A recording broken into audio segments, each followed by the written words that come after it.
The metallic sound of the hammer against the wall echoed through the Riverside Hotel's penthouse bathroom, making Miguel Ramirez frown as fragments of tiles fell at his feet. After 25 years of cleaning the same corridors and watching the same faces, he knew every inch of that Art Deco building that stood majestically on the banks of the Chicago River. What he didn't expect was that on that October morning his calloused hands would discover a secret that would change not only his life, but that of hundreds of people. Senor Howard needs to see this, he muttered to himself, observing the metallic surface that emerged from behind the vintage mirror. His fingers trembled slightly as he touched the cold metal of the built-in safe, a relic that seemed as old as the hotel itself.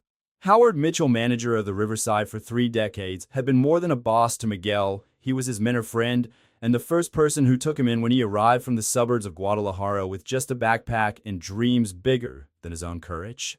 It was Howard who taught him English in his spare time, who helped him bring up his family, and who years later attended his daughter Carmen's wedding. While waiting for Howard to go up to the penthouse, Miguel continued his renovation work, authorized after years of insistence from the hotel management.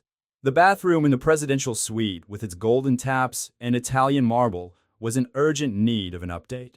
What nobody expected was to find that safe hidden behind the Art Deco mirror. "Miguel, what's so urgent that you can't?" Howard interrupted his sentence as he entered the bathroom. His normally serene and controlled face visibly paled. "Where did you find this?" The manager's reaction sent a shiver down Miguel's spine.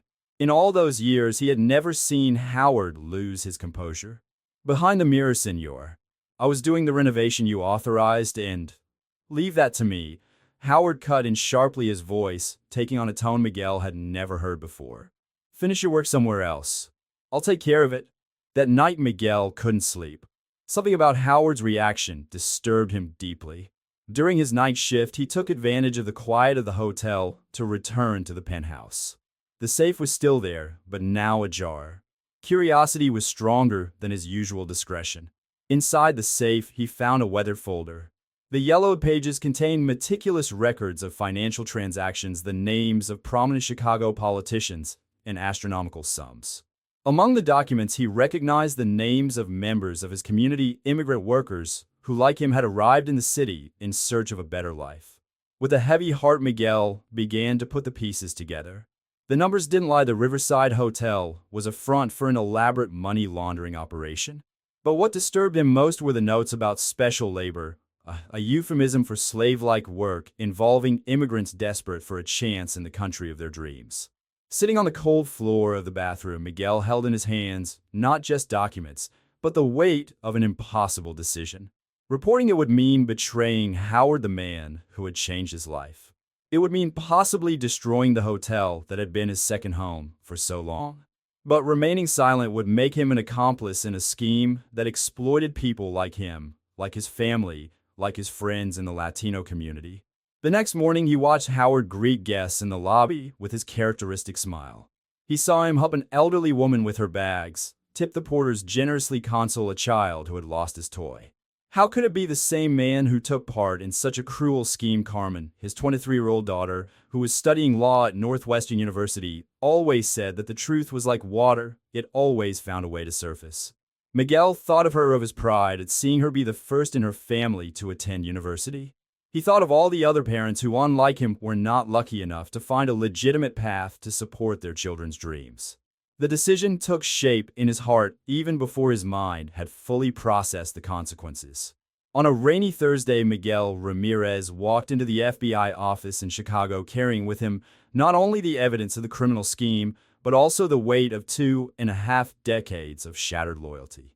"Please sit down," said Special Agent Regina Martinez, her stern face softening as she realized Miguel's obvious nervousness. "Tell me everything from the beginning."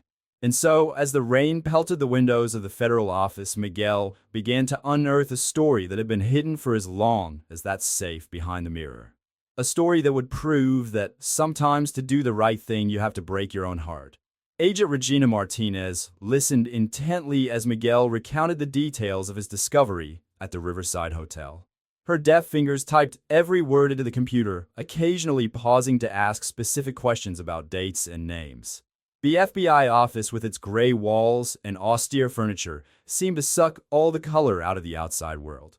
Mr. Ramirez, you mentioned that Howard Mitchell was your mentor for 2 decades, said Martinez, adjusting his black-framed glasses. Can you tell me more about your relationship with him? Miguel took a deep breath, feeling the weight of the memories. Howard, he wasn't just my boss. When my wife Rosa fell ill 5 years ago, he organized a fundraiser among the employees to help with the medical expenses. He even used his connections to get a specialist. Agent Martinez made a quick note. And during all those years, you never noticed anything suspicious? There were signs, Miguel admitted, running a hand through his gray hair. Late-night meetings in his office. Brown envelopes exchanged with men in suits who never registered as guests. But you learn not to ask questions in this job. As he spoke, Miguel remembered a particular night 3 years ago. He was doing his nightly rounds when he heard altered voices coming from Howard's office. Through the crack in the door, he saw his mentor arguing with a man he recognized as Councilman James Sullivan. "We can't keep increasing the figures," Howard said, his voice tense. "It's getting impossible to justify on the books." "Find a way," Sullivan replied dryly. "Or maybe you need to explain to your lovely team of immigrants why they suddenly lost their jobs." At the time, Miguel walked away, silently convincing himself that it was just another business discussion. Now the pieces of the puzzle were starting to make sense. "Mr. Ramirez," Agent Martinez's voice brought him back to the present. "We need more details about the documents you found, especially about the special labor records." Miguel pulled out a series of spreadsheets from the worn folder. His eyes stopped on familiar names: Lopez Garcia Hernandez families from his community who had recently arrived in Chicago desperate for work. They used the hotel as a front, he explained, his voice breaking. They would hire newly arrived immigrants for minimum wages, but deduct absurd amounts for housing and processing fees. People were trapped in a cycle of debt. Agent Martinez frowned as she examined the documents. That explains why so many reports of labor exploitation in the region never went any further. They had political protection. As the investigator continued her questioning, Miguel's cell phone vibrated. It was a message from Carmen. "Dad, Howard is looking for you. He came by the restaurant asking if I'd seen you. He seems worried." Miguel felt his stomach turn. Carmen was working part-time in a restaurant near the hotel to help with her college expenses. The thought of Howard approaching his daughter made his blood run cold. "We need protection," he said abruptly to Agent Martinez. "Not just for me, but for my family." "We're already arranging it," she replied, her professional tone masking genuine concern. "Agents will be assigned to monitor your residence and your family members' workplaces. But Mr. Ramirez, I need you to understand something. Once we formally start the investigation, there's no turning back." "Miguel Nadisrodi." "There's been no turning back since the moment I opened that safe." Over the next few hours, agents specializing in financial crimes joined the meeting. Miguel watched as they constructed a complex diagram on the wall, connecting names, dates, and transactions. Howard Mitchell was at the center, linked to politicians, businessmen, and a hotel chain in 3 different states. "It's bigger than we imagined," commented one of the agents. "Riverside is just the tip of the iceberg." As night fell over Chicago, Miguel left the FBI building through the back door, escorted by agents. His phone showed 12 missed calls from Howard. Each ring felt like a blow to his heart. At home, he found Rosa and Carmen waiting anxiously. He told them everything, watching the horror and disappointment mingle on their faces. Howard was like an uncle to Carmen, present at every important moment of her life. "You did the right thing, Dad," Carmen finally said, holding his hand. "Remember what you always used to say to me, la verdad duele pero libera, the truth hurts, but it sets you free." That night, while his family slept under the protection of federal agents, Miguel stayed awake, watching the city lights from the window. He thought of all the other Miguel Ramirezes who had come to America seeking a better life, only to fall into traps set by people they trusted. His phone vibrated one last time. A message from Howard. "Miguel, whatever story you've heard, it's not what it seems. Let me explain. You're like a brother to me." With tears in his eyes, Miguel blocked the number. Sometimes he thought true courage lies not in remaining loyal to a person, but in remaining loyal to one's principles. The days that followed the denunciation turned Miguel's life into an elaborate game of chess. Every move had to be calculated, every word measured. The Riverside Hotel continued its apparently normal routine, but there was a palpable tension in the air like electricity before a storm. Howard had stopped trying to contact Miguel directly, but his glances in the corridors carried a weight that made the concierge turn away. Miguel kept busy renovating the penthouse bathroom now under the discreet surveillance of FBI agents disguised as guests. Mr. Ramirez called a familiar voice. It was Sandra Peterson, the morning shift receptionist, holding an envelope. "This arrived for you." Miguel took the envelope cautiously, feeling Sandra's gaze on him. Inside, he found a single sheet of paper with a message typed on it. "You have no idea what you've set in motion. Think of your family." Following the protocol established by Agent Martinez, Miguel photographed the message and immediately sent it to the secure number she had provided. Minutes later, his phone vibrated with a coded message confirming that the investigation team was aware. During lunch, Miguel met his daughter Carmen in the small cafe 2 blocks from the hotel. The place had become their secret meeting place away from the watchful eyes of the Riverside. "Dad, something strange happened today," Carmen said quietly, nervously stirring her coffee. "A man approached me outside the college. He said he was an old friend of yours and wanted to know if I'd heard from you." Miguel felt his heart race. What did he look like? Tall, well-dressed, with an Eastern European accent. He had a small scar near his right eye. Carmen hesitated. "He gave me this." She slid a business card across the table. The card belonged to Victor Petrov from Petrov International Investments. Miguel recognized the name from the documents in the safe. It was one of the shell companies used for money laundering. Carmen listened carefully. Miguel leaned forward, his voice an urgent whisper. "If this man or any other approaches you again, you call the number Agent Martinez gave you immediately. Don't stop to talk, don't accept anything." That afternoon, during his usual rounds of the 12th floor, Miguel heard excited voices coming from one of the suites. He immediately recognized Howard's voice, and to his surprise, that of Councilman Sullivan. "You said you had everything under control," Sullivan bellowed. "Now the FBI is breathing down our necks, and you're telling me it was your pet janitor who found everything. Miguel is family." Howard replied, his voice tense. "I can make him understand.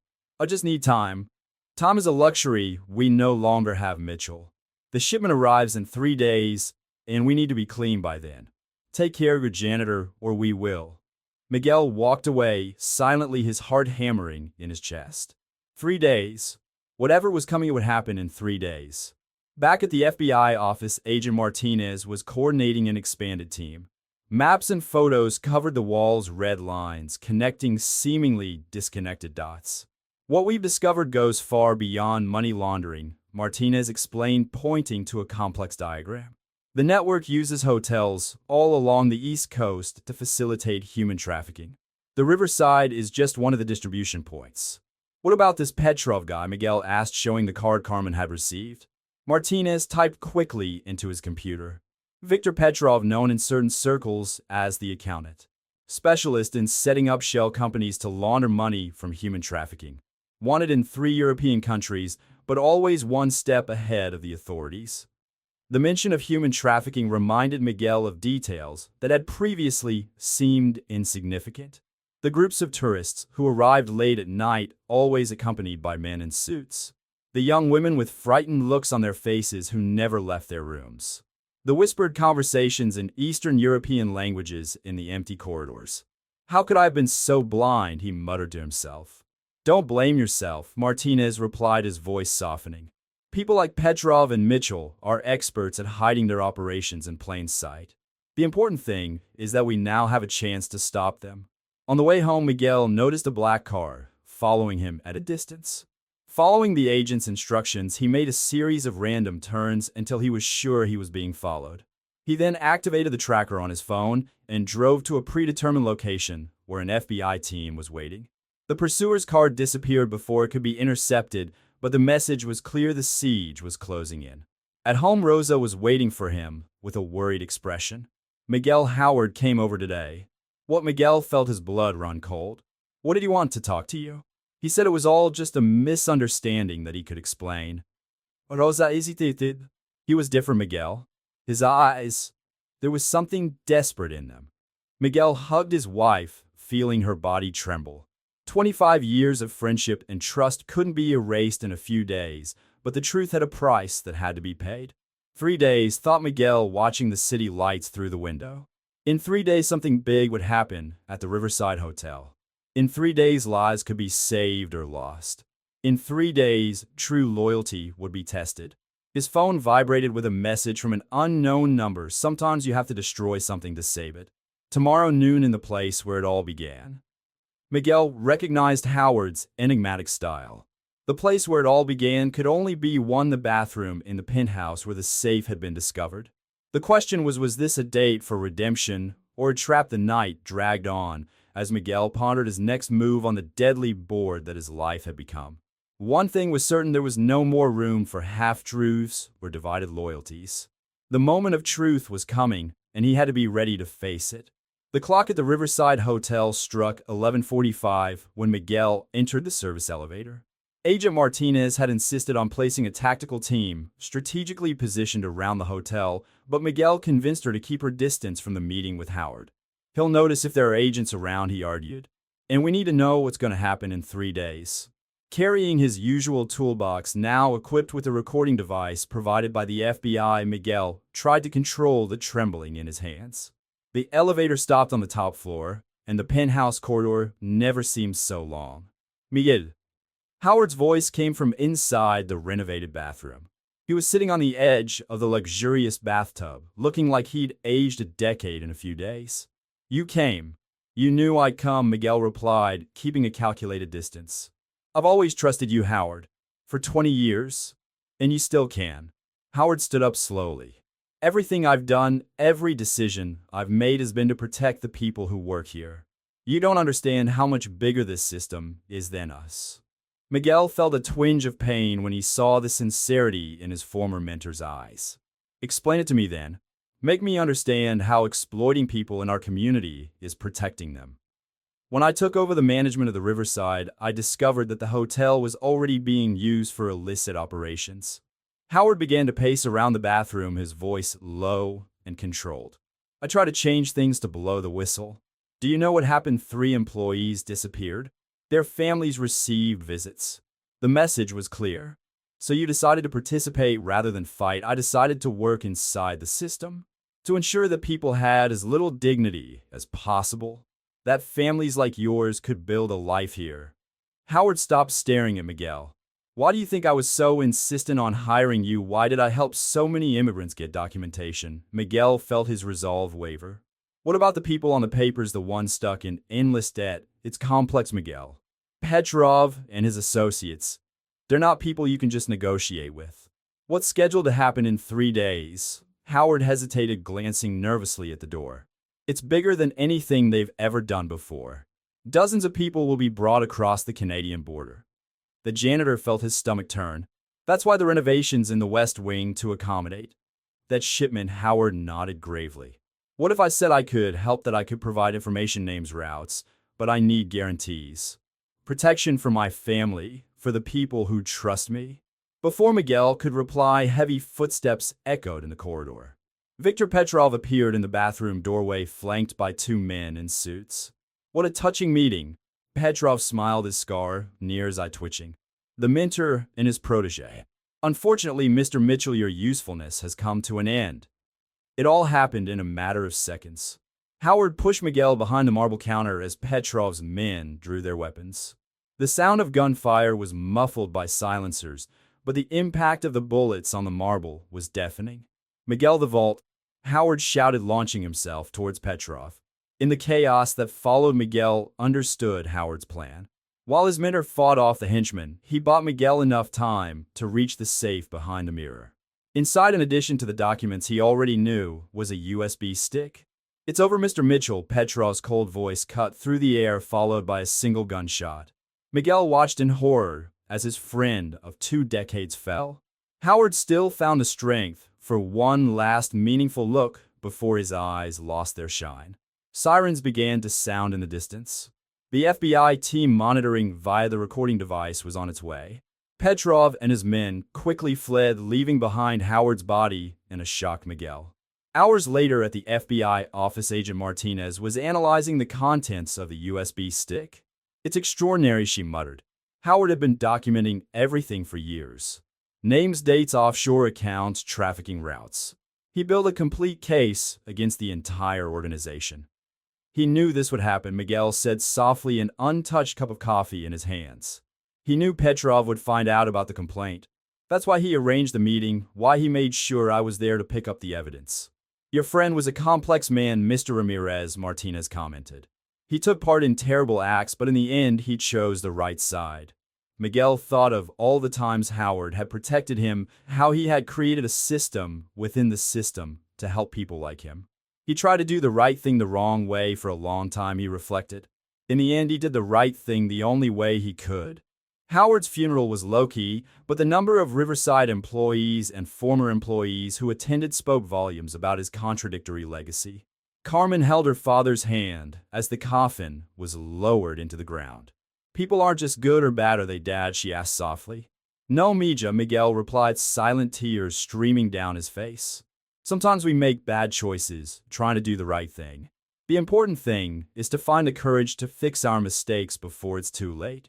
The following week, a series of raids coordinated by the FBI dismantled the human trafficking network. Howard's flash drive proved to be crucial, leading to the arrest of dozens of people, including prominent politicians and businessmen. The Riverside Hotel was temporarily closed for investigation, its Art Deco doors sealed with police tape. Miguel, standing across the street, looked at the place that had been his second home for so long, now a symbol of the complexity of human nature and the price of redemption. Howard's death had left a void in the Riverside Hotel that no renovation could fill. As the FBI continued their investigation, Miguel found himself torn between cooperating with the authorities and protecting the memories of the good times he had with his mentor. However, the contents of the flash drive revealed a web of corruption even deeper than they had imagined. We need your help to identify some people, said Agent Martinez, spreading photographs out on the table in the interrogation room. These are images from security cameras from the last 5 years. Miguel examined the photos, recognizing faces he had long tried to forget. This one here, he pointed to a man in an Italian suit, used to meet with Howard on Thursday nights. Senator Gregory Williams. The chairman of the Public Safety Committee, Martinez frowned, making quick notes. Yes. He always arrived after dinner and left before dawn. Miguel hesitated before continuing. Howard kept a separate record of these visits. He said it was our life insurance. The investigation revealed that Senator Williams was just the tip of the iceberg.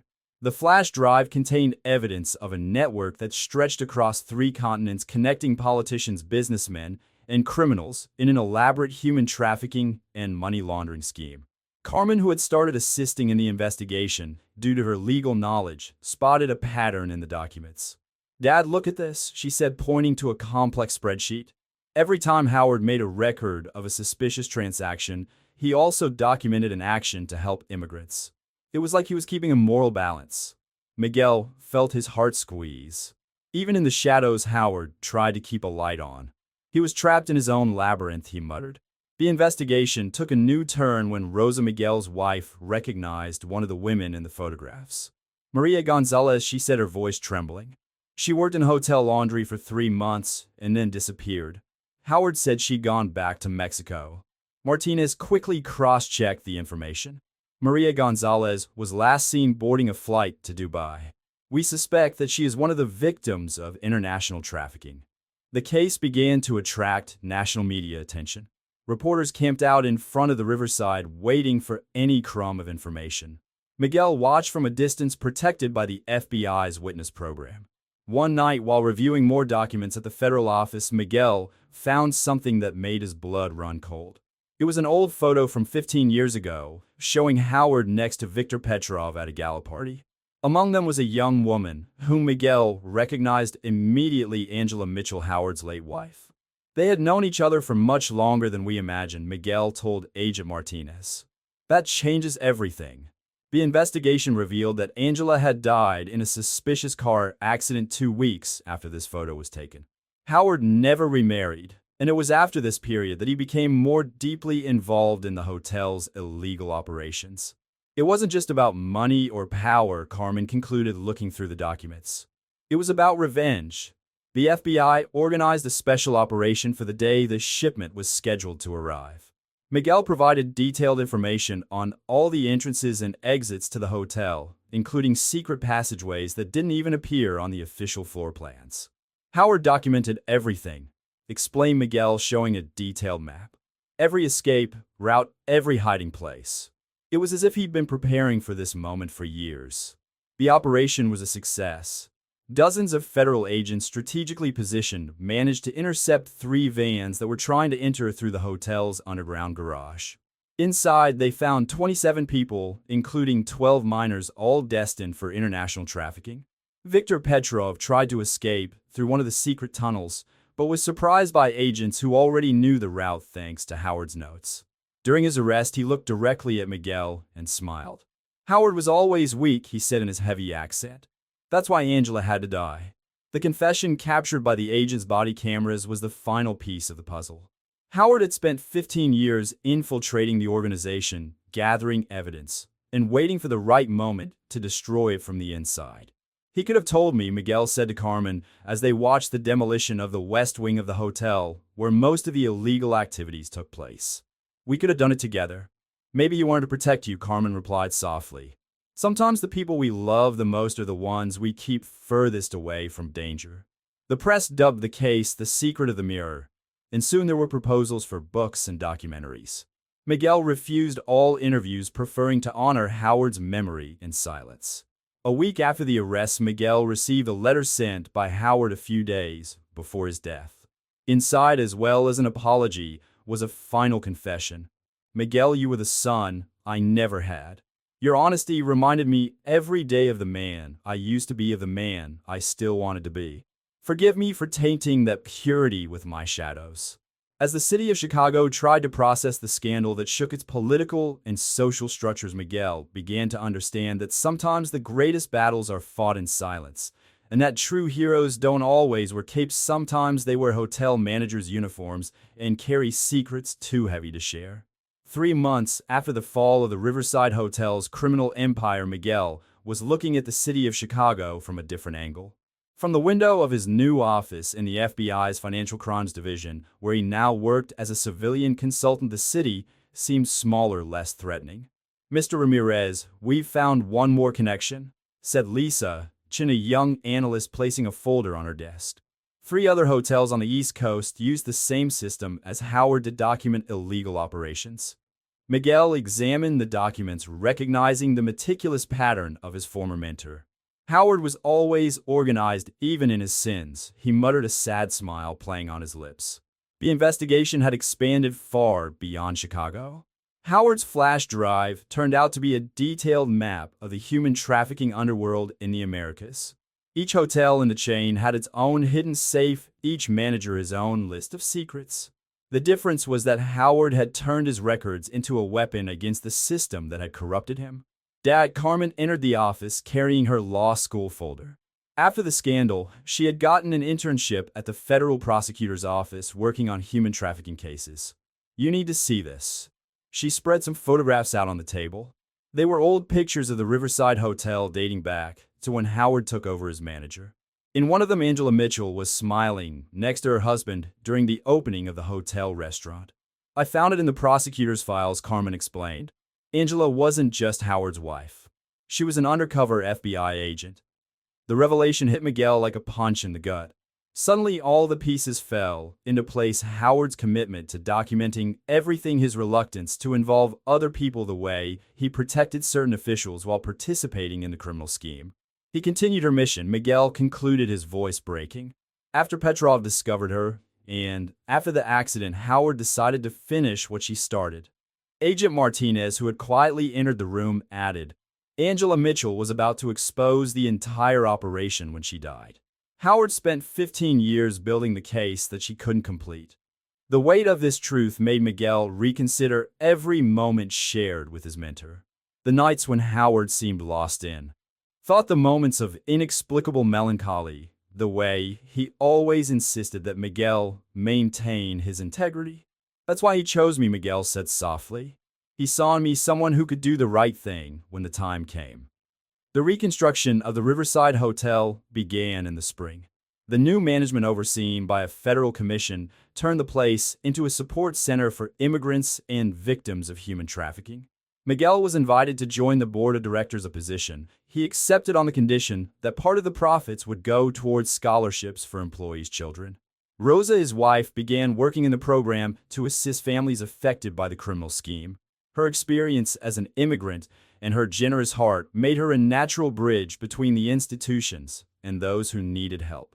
You know what's ironic, Carmen commented one day while helping to organize the new center's archives. Howard has achieved exactly what he always wanted, to turn Riverside into a place that really helps people. Miguel thought about how his mentor would have appreciated this transformation. In one of the last diary entries found on the USB stick, Howard had written, "There may be no redemption for me, but I can make sure that others find their way to the light." The conviction of Viktor Petrov and his associates was only the beginning. The evidence gathered by Howard over the years led to a series of international investigations exposing corruption networks on 3 continents. Senator Williams and several other politicians faced not only criminal charges, but also the destruction of their careers and reputations. One afternoon, while supervising the installation of the plaque for the new Angela Mitchell Community Center in the lobby of the renovated Hotel, Miguel received an unexpected visitor.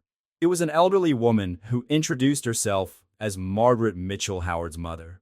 "He talked about you a lot," she said, her blue eyes shining with restrained tears.